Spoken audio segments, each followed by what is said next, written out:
Hello everyone, I am going to make my husband's favorite Christmas cookie, which is snowballs. I'm going to be making pecan snowballs, but if you don't like pecans, you could substitute almonds or you could substitute walnuts, maybe other nuts, but these pecans, walnuts, and almonds are the three most common nuts used when making Christmas snowball cookies.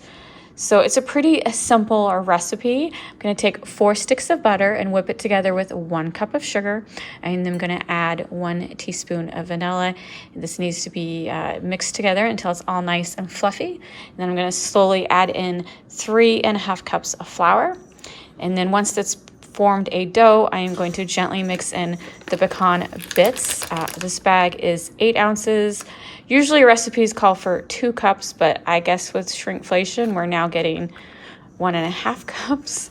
But it looks like a lot of almonds, it should do.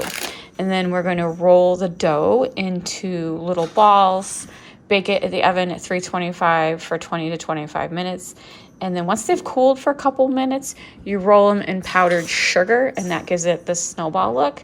I don't have much powdered sugar left. And it's getting late at night. So what I'm actually going to do is I'm going to make the dough, put it in the refrigerator overnight, and then bake the cookies in the morning after I ran to the store and got another bag of powdered sugar. I should just buy a couple bags. It's the time of year where I bake a lot, so I definitely need to have plenty of powdered sugar on hand. So let me get this dough mixed together. Now, this dough doesn't need to be refrigerated overnight, but it doesn't hurt to refrigerate it overnight. Most cookie doughs, you can refrigerate them for a couple of days. Make them ahead of time. Makes life a lot easier when you're getting ready to bake a bunch of cookies. The butter and the sugar is incorporated, and now I'm going to slowly add the flour.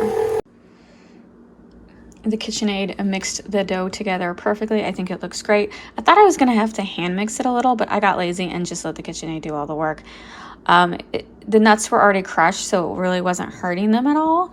And it looks great. I love the firmness of it, but I am going to put it in the fridge. I'm going to cover this with plastic wrap, put it in the fridge overnight. I really did mean to bake them tonight.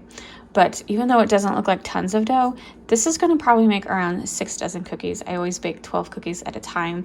So that would just take way too long. It'd take a couple hours and I'm tired.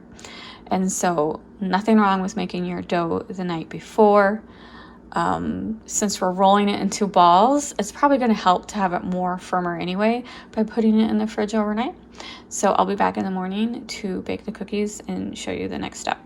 It's the next day, and I did actually buy a cookie scoop. Just got this at Home Goods for like $4. Seems pretty good. So we're going to try that.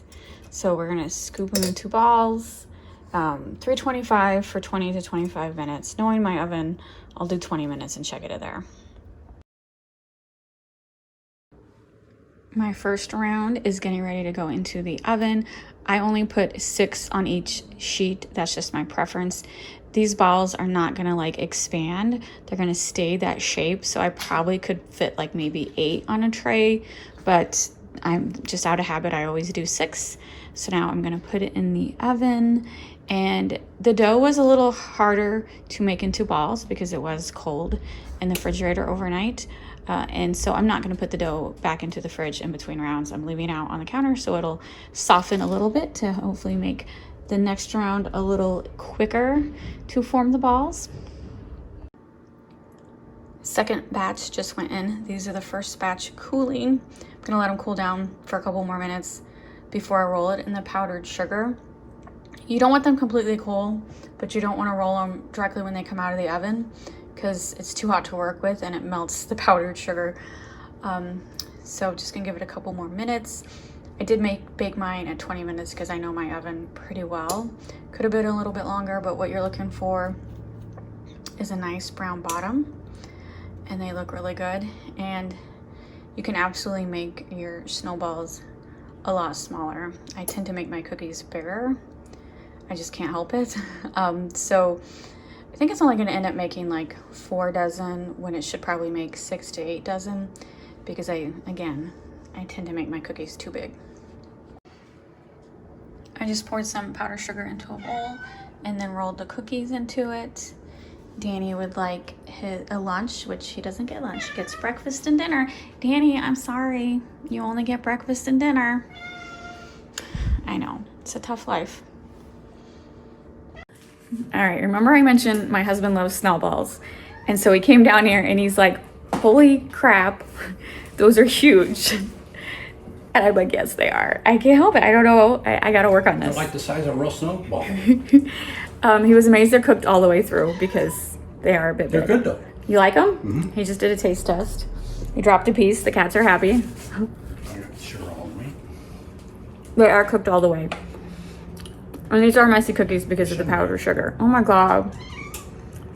They're so good. No egg, no baking powder, no baking soda, just flour, sugar. My mom made these and they were one of my favorites. Butter, and nuts. Pretty basic dough, but oh my God, they taste so good. And vanilla. These are good. It's basically like 5 ingredients. So good, but I will work on making my cookies smaller.